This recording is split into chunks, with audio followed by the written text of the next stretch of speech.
प्रभु, आपके मुख पे ये चिंता के भाव कैसे प्रभु? यमराज की पराजय में हम सब की पराजय है नारद जी। नारायण नारायण। प्रभु, हम कुछ समझे नहीं, हमें समझाइए ना। नारद मुनि, ये पृथ्वी हमारी ही तो कृति है, ये सभी मनुष्य हमारी ही तो छाया है। क्या आपको लगता है कि यहाँ प्रलय लाकर हमें प्रसन्नता होगी? नारायण नारायण। सत्य कहा प्रभु, हमने स्वयं देखा है। जब भी आप त्रिदेव विवश होकर प्रलय लेके आए हैं, अत्यंत ही दुखी होकर लाए हैं प्रभु। परंतु प्रभु, एक बात हमारी समझ में ही नहीं आ रही है। यदि आप पृथ्वी लोक पे प्रलय लाना ही नहीं चाहते थे प्रभु, तो यमराज महाराज को चुनौती क्यों दी प्रभु? क्यों? नारायण नारायण। इसी उम्मीद में नारद जी की यमराज मनुष्यों में अच्छाई जगा सके। जब जब इस धरती पर पाप बढ़ा है, तब तब हमें धरती पर जीवन का पुनः निर्माण करना ही पड़ा है। अब केवल यमराज ही हमारी अंतिम उम्मीद है नारद मुनि। यदि यमराज मनुष्यों में अच्छाई जगाने में विफल रहे, तो हमें चाहे जितना भी दुख हो, पर हमें धरती पर प्रलय लाना ही होगा। नारायण नारायण।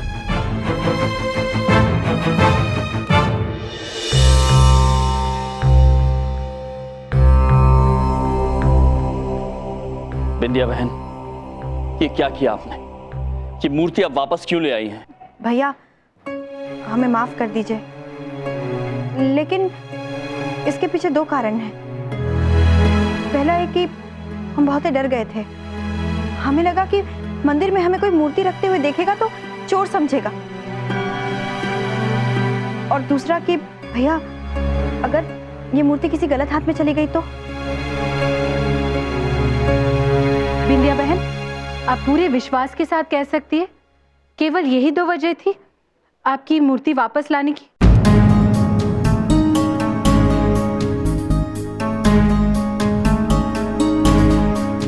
नहीं भाभी, एक वजह और भी। आज पहली बार हमें बबलू पापा की बात सही लग रही है।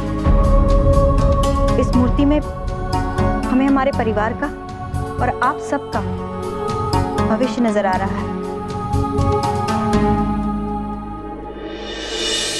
शाबाश बिंदिया, बहुत बढ़िया। तुमने जो सोचा वो बहुत अच्छा ख्याल है, ऐसा ही सोचा करो।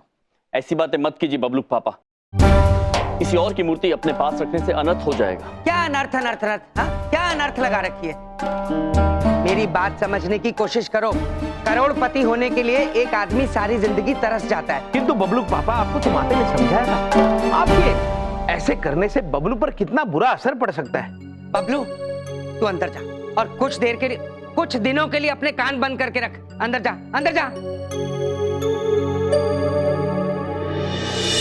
भैया, हमें कुछ समझ में नहीं आ रहा है कि क्या सही है क्या गलत है। हमें थोड़ा वक्त दीजिए, हमें सोचने का मौका तो दीजिए। बिंदिया बहन, जब प्रश्न सही और गलत का हो और उसका निर्णय लेने में नुकसान और फायदा आड़े आए, तो वो निर्णय दिमाग से नहीं, दिल से लेना चाहिए।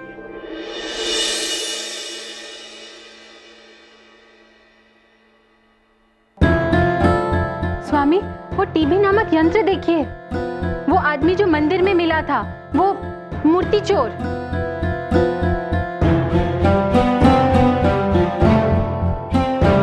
हाल ही में म्यूजियम से गायब हुई 300 करोड़ रुपए की मूर्ति की चोरी में शामिल हुए एक चोर को पुलिस ने पकड़ लिया है। हालांकि अभी तक मूर्ति का पता नहीं चला है। आइए देखते हैं इस बारे में उस आदमी का क्या कहना है। मैं बिल्कुल निर्दोष हूँ। मुझे नहीं मालूम ये मूर्ति कहाँ है। हाँ, मैं छोटी मोटी और पुरानी मूर्तियों का धंधा जरूर करता हूँ, लेकिन मेरे पास इतने पैसे नहीं है कि मैं 300 करोड़ की मूर्ति खरीद सकता। इसलिए मैंने उस मूर्ति का सौदा बाहर के एंटीक डीलर से करने की सोची थी। वो ही इस मूर्ति के 300 करोड़ रुपए दिला सकता है। अच्छा, तो कौन है वो डीलर? अब मुझे किसी ने उसका नंबर दिया था। अब वो मैंने उस कपड़े में लिख रखा था जो उस मूर्ति से लिपटा हुआ था। अब न मेरे पास मूर्ति है, न वो कपड़ा है, और न ही वो नंबर।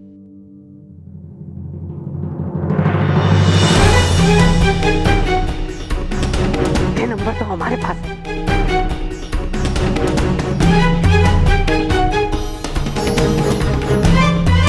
ये खाली नंबर नहीं है, ये 300 करोड़ की लॉटरी है जो भगवान ने मेरी किस्मत में लिखी है।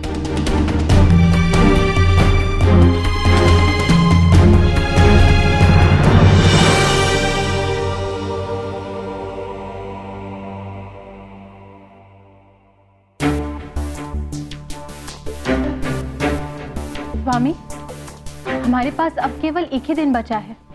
कल सूर्यास्त के बाद ये पृथ्वी खत्म हो जाएगी। बिंदिया बहन भी लालच के जाल में फंस जाएगी। ऐसा हमने सोचा भी नहीं था। नहीं प्रिय, जाल लालच का नहीं, प्रेम का है। मतलब बिंदिया बहन ये अपने स्वार्थ के लिए नहीं, अपनों के स्वार्थ के लिए कर रही है। वो एक आदर्श धर्मपत्नी है जो अपने पति को सुखी समृद्ध देखना चाहती है, और उन्हें ये सब मूर्ति से मिलने वाले धन में दिखाई दे रहा है। हमारे मस्तिष्क में एक प्रश्न उलझ रहा है। आपका मतलब है बिंदिया बहन सही है? नहीं प्रिय, बिंदिया बहन गलत है। क्या जीवन इन्हीं प्रलोभनों की कसौटी का सामना करने का नाम नहीं है? अपने लिए हो या अपनों के लिए, मनुष्य के चरित्र की असली परख तभी होती है जब उसे सही और समृद्ध में से किसी एक को चुनना होता है। सत्य वचन स्वामी, सत्य वचन। और हमें पूर्ण विश्वास है कि बिंदिया बहन सही का चुनाव करेंगी। और हमें पूर्ण विश्वास है आपके विश्वास पर।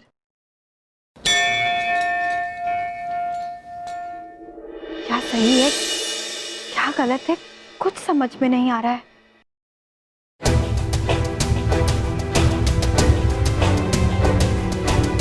इन 300 करोड़ रुपयों से हमारी पूरी जिंदगी सेट हो सकती है। सोचने की कोशिश तो करो। तुम्हारे पति को सारी उम्र काम नहीं करना पड़ेगा।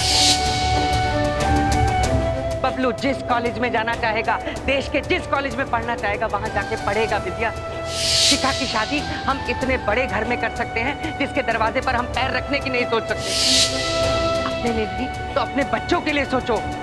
इस 300 करोड़ रुपयों से सबकी जिंदगी संवर जाएगी। बिंदिया, जरा सोच के देखो।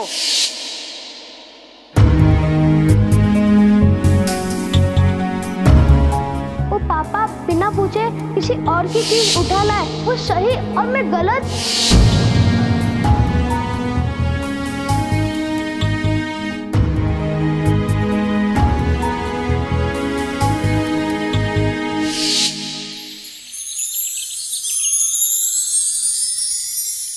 सुबह हो गई।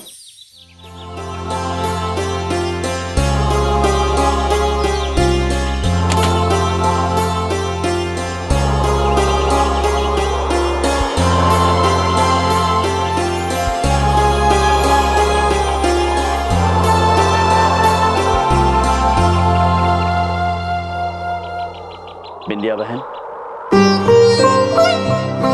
भैया, रात भर सोई नहीं है आप? रात भर दिमाग में अंधेरा था भैया। सुबह रोशनी हुई तो समझ में आया। सूर्यदेव की रोशनी अंधकार के अंधेरे को मिटाकर ज्ञान का प्रकाश देती है, और हर सुबह मनुष्य को एक अवसर देती है कि वो अपनी भूल सुधार ले। कुछ मनुष्य होते हैं जो सुबह उठते हैं, और कुछ होते हैं जो सुबह जाग जाते हैं। आप पूरी रात सोई नहीं है बिंदिया बहन। आपने क्या चुना है, अंधकार या रोशनी? रोशनी। भैया, हमने सोचा है कि हम वो मूर्ति यमुना जी में विसर्जित कर देंगे। हमें लगता है कि यही हमारे लिए सही होगा। समस्त मानव जाति के लिए बिंदिया बहन, समस्त मानव जाति के लिए।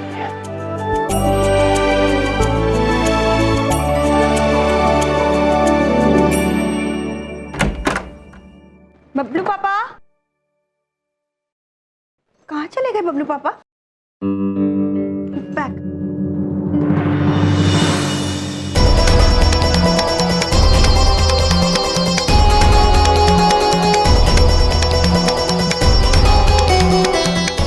भैया, वो बैग नहीं है जिसमें वो मूर्ति थी। पता नहीं कहाँ रख दी बबलू पापा। क्या?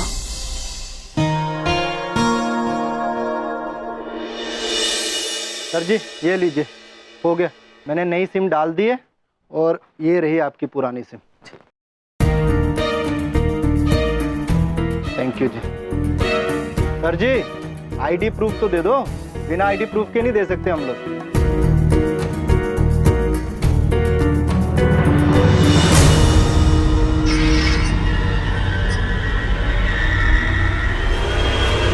ये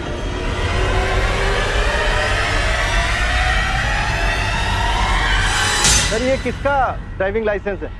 आपने कहा था आपका नाम तो बलदेव कपूर है, ये तो किसी यमराज का है। ये आईडी प्रूफ चलेगा? हाँ, अब लगता हूँ यमराज। अब तो बिल्कुल लग रहे हो सर जी। 1 मिनट में इसकी फोटोकॉपी निकाल के देता हूँ। ठीक है।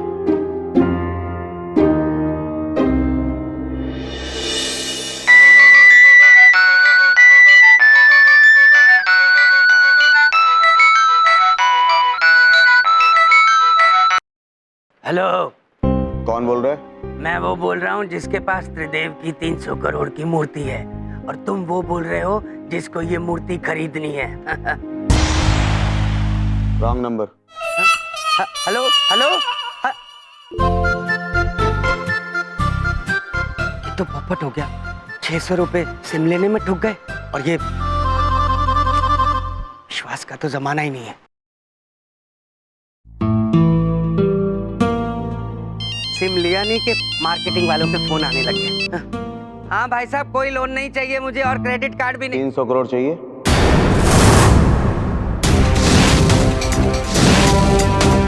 हाँ जी भाई साहब, आप चाहिए। आप कौन बोल रहे हैं? तुम्हारे 300 करोड़ बोल दो। बहुत जल्द तुम्हें मेरा फोन आएगा। कब कहाँ मिलना है बता दूंगा। हेलो भाई साहब, मेरा फोन फुल नेटवर्क में रहेगा, आप कभी भी कॉल कर लेना। हाँ, फुल नेटवर्क।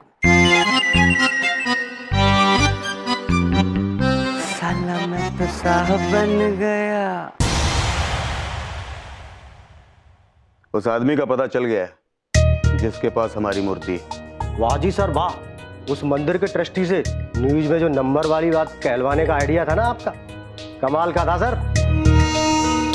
खुद ब खुद वो पकड़ा जाएगा जिसने चोर के घर में चोरी की। चूहे को अगर बिल से निकालना होता है ना, तो उसे घी सूंघाना होता है। एक बार हमारी मूर्ति हमारे हाथ है, उसके बाद तो उसे मसल कर।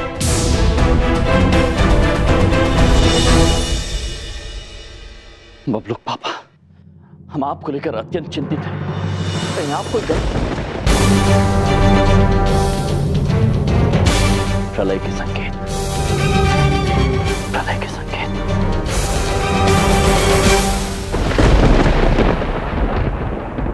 महेश पुत्र, शीघ्र चलिए बबलू पापा के पास।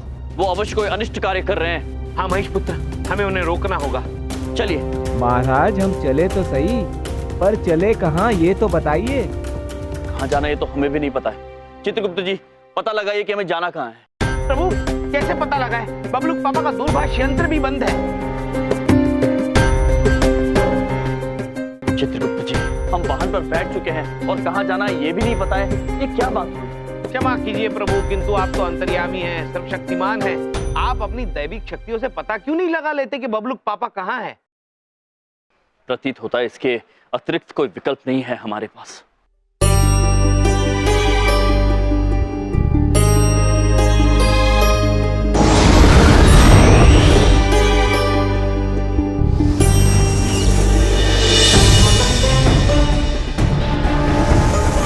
हमने पहले ही कहा था यमराज, इस परीक्षा में आप अपनी शक्तियों का प्रयोग नहीं कर सकते।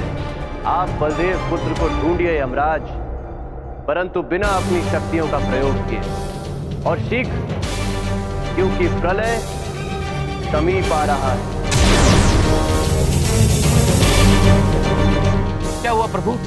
चित्रगुप्त जी, हम भूल गए थे, किंतु हम अपनी दैविक शक्तियों का उपयोग नहीं कर सकते हैं। बबलूक पापा को ना रोक पाने का मतलब है प्रलय को ना रोक पाना। अब क्या करेंगे हम प्रभु?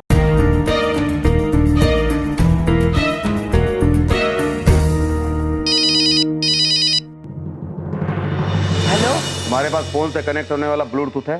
हाँ हाँ है। एक काम करो, ब्लूटूथ अपने कान से लगाओ। अच्छा, एक मिनट। हाँ, अब आवाज आ रही है? गाड़ी स्टार्ट करो और जैसे जैसे मैं बोलता हूँ वैसे वैसे चले आओ। फोन को काटना मत। ठीक है। बॉस, इस फोन में बैलेंस नहीं है, इससे बोलो ना कॉल करे।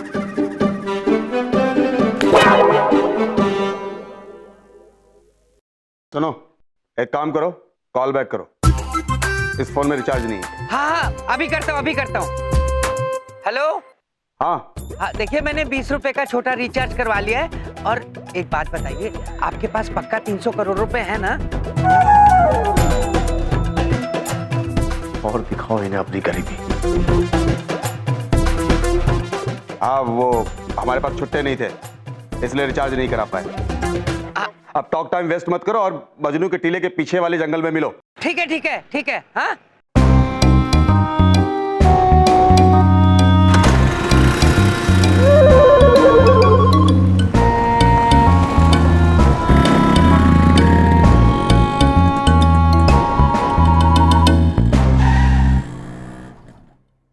प्रभु हम कब तक ऐसा भ्रमण करते रहेंगे?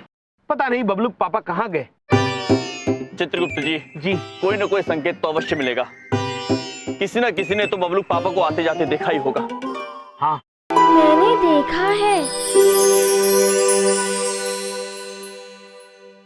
बादल पुत्र आप? हाँ प्रभु, हम आपके कारण ही बने हैं प्रभु।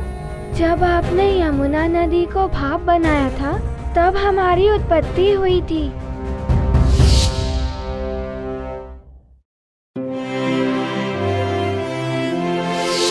इसलिए हमारा कर्तव्य है कि हम आपकी मदद करें।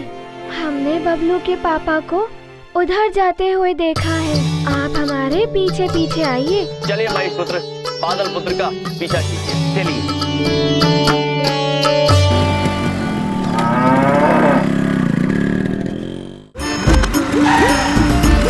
मैं मजनू के टीले के पास पहुंच गया हूँ। अब कहाँ आना है? वहां से तुम्हें सुनो, वहाँ कोई आसपास फ्रूट का ठेला दिखाई दे रहा है?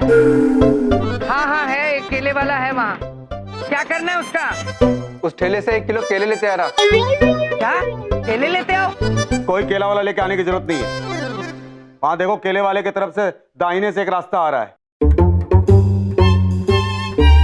हाँ, दिखाई दे रही है। बस उसी रास्ते से सीधे सीधे चले आओ। ये अजीब लोग हैं।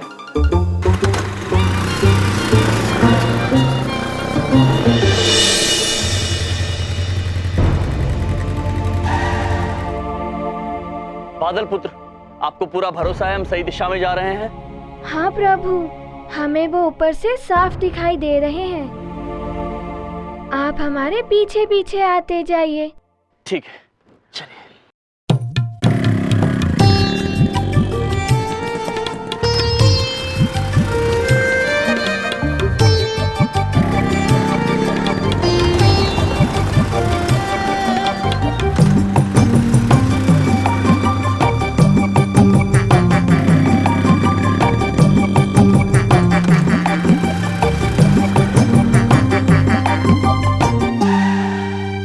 सुनसान जंगल में ले जा रहे हैं।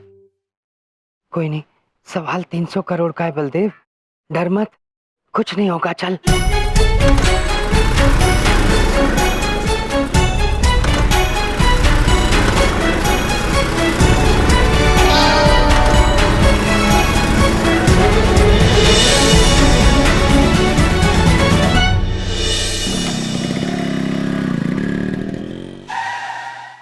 बादल पुत्र, आप रुक क्यों गए? प्रभु, इन घने पेड़ों के होने के कारण बबलू के पापा कहीं दिखाई नहीं दे रहे हैं। प्रभु, बबलूक पापा तो इस घने वन में चले गए। अब कैसे ढूंढेंगे उन्हें?